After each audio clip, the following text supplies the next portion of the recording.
Hi, this is Carolyn, and I'm here with Aaron, and we're really excited to have Eric here with us.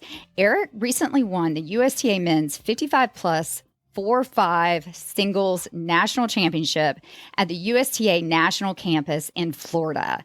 And he has a really interesting background. So first, Eric, thank you so much for coming on. And can you tell us a little bit about this background?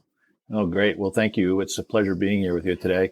I grew up playing tennis on Long Island, New York, and I was ranked in the Eastern Tennis Association when I was a kid. And then I had an opportunity to go on a trip to Sweden as like a sort of a player development as a kid.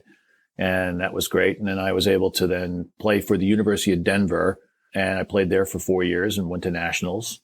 And then I stopped, and this was like in the late 80s. And then I played casually, but nothing really competitively until about 3 years ago when my wife and I bought a place in Naples, Florida. Somehow through just playing, and I got hooked into a tournament that got me into the Golden Ticket series of tournaments. So I qualified last year and played in the Nationals last year in Arizona. And this year I played in Lake Nona. It's really great. It's been really great.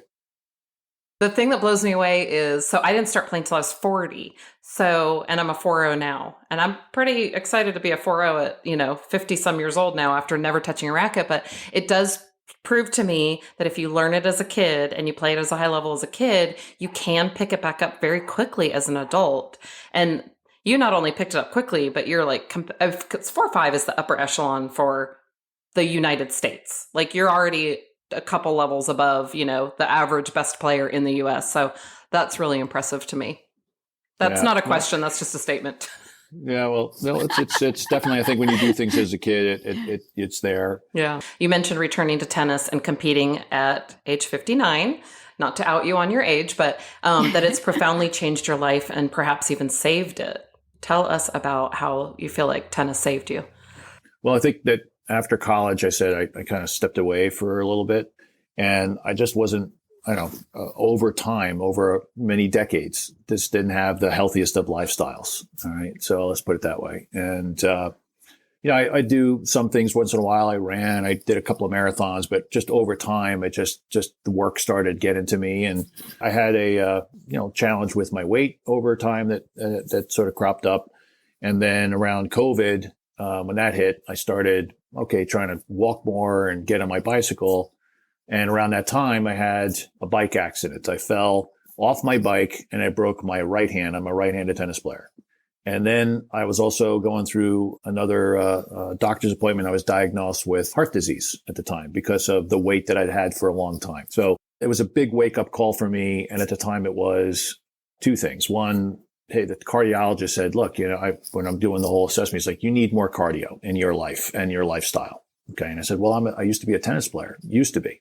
He's like, well, play as much tennis as you can because tennis is one of the healthiest sports. And then my hand was like, now I needed surgery. So the doctor who was doing the surgery said, well, I'll do my part and fix your hand, but you have to do your part because you're a little older. You have to put the work in for the therapy. And so going through that surgery was a bit scary for me. So I just, I prayed for help and so forth. And I said, look, I promised myself, look, if I can come out of the surgery and if my hand works and I can put my hand on a racket again, this is like my second chance really to just be healthy again, really, and just really incorporate a better, healthier lifestyle. So I started the journey of, just changing my diet, lost a whole bunch of weight, like 50 pounds. And then eventually, get myself to the point where, you're competing at a 4 or 5 level. What's the difference between that? And so it is a lot of running around. And I think, and I still need to lose weight to run around with the guys that I'm playing with, And so I think that the idea of not only just playing, but competing to be able to. And once I was able to start competing and realize there's a place for that for adults and how exciting and wonderful it is to meet all these wonderful people. And there's like, this is a place for me. And it's a place for me to just help me just get healthier and just get back on the court. Yeah. And I'm sure you've heard the statistics that tennis adds 9.7 on the average, 9.7 years to someone's life. So not only did you get healthy, lose weight, now you're socially, you have a group, that's looking out for you. There's just so many benefits to it. I actually think it's also a huge brain game. I'm always like, sometimes I'm mentally exhausted after playing more than physically because Absolutely. I've, had to think. And I realize that that's why that 9.7 years is such a big factor for tennis. Absolutely. I do find that, hey, when you can find your flow, when you find that peace, if you will, in the moment, which is hard to get, but once you're in that moment, it's beautiful. Yeah. And you just kind of want to stay there and just enjoy for what it is, regardless if you win or lose. You're just doing your best and you're just having a great time. Can you also tell us your most memorable moment on the court?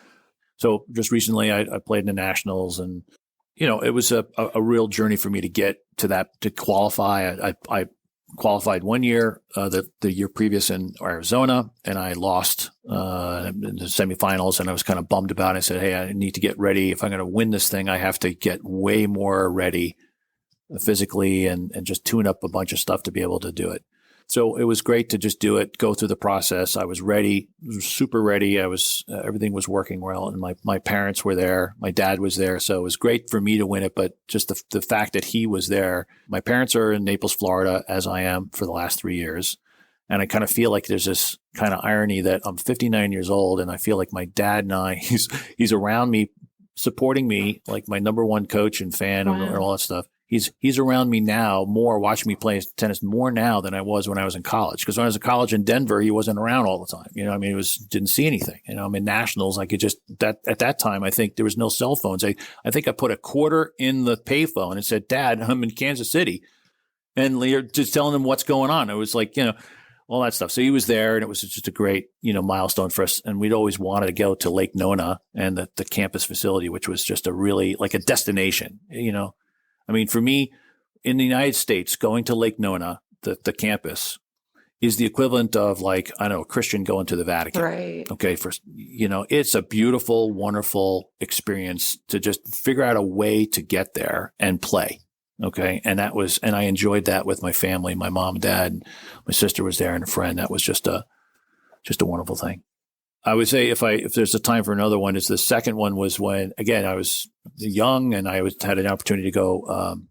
I was 18 years old, and I was able to live in Sweden for a year after high school, but before college, I lived in Sweden for a year, and I was training and doing player development, all that kind of stuff. And I played in a tournament, and I'm in Sweden, and I was in a tournament. It wasn't really it was like a level 3 tournament. It wasn't really like a big deal, but it was enough that it was like, it's a tournament. It was like 4 rounds to the finals, and I won it.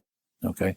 And they're calling the score in Swedish and everything. And it's like, wow, I'm off of Long Island. Yeah. And I won this thing. And so I got a little trophy, and I got these glass dessert trays, or just glass desserts, dishes that came from it, from Sweden. And I'm like, what am I going to do with it? I'm 18 years old. I got these things. So I shipped them to my parents, whatever.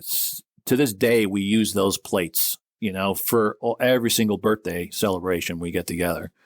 And the other cool thing about it was, because I played that tournament, I was able to get a wild card invitation to qualify for the Stockholm Open at 18 years old. Wow. So I played in the qualifying rounds of the Stockholm Open. I'm like, this tennis adventure journey is kind of like going to the next level of getting out of Long Island. Here's where I am now. So that was a huge moment for me. Oh, that's great. I love it. I love that you still use the dessert dishes to this day, right? All these years later. Yeah, it's crazy. Right, because I'm sure an 18-year-old was like, what am I going to do with this? But now you appreciate it as an adult. Yeah, exactly. Yeah.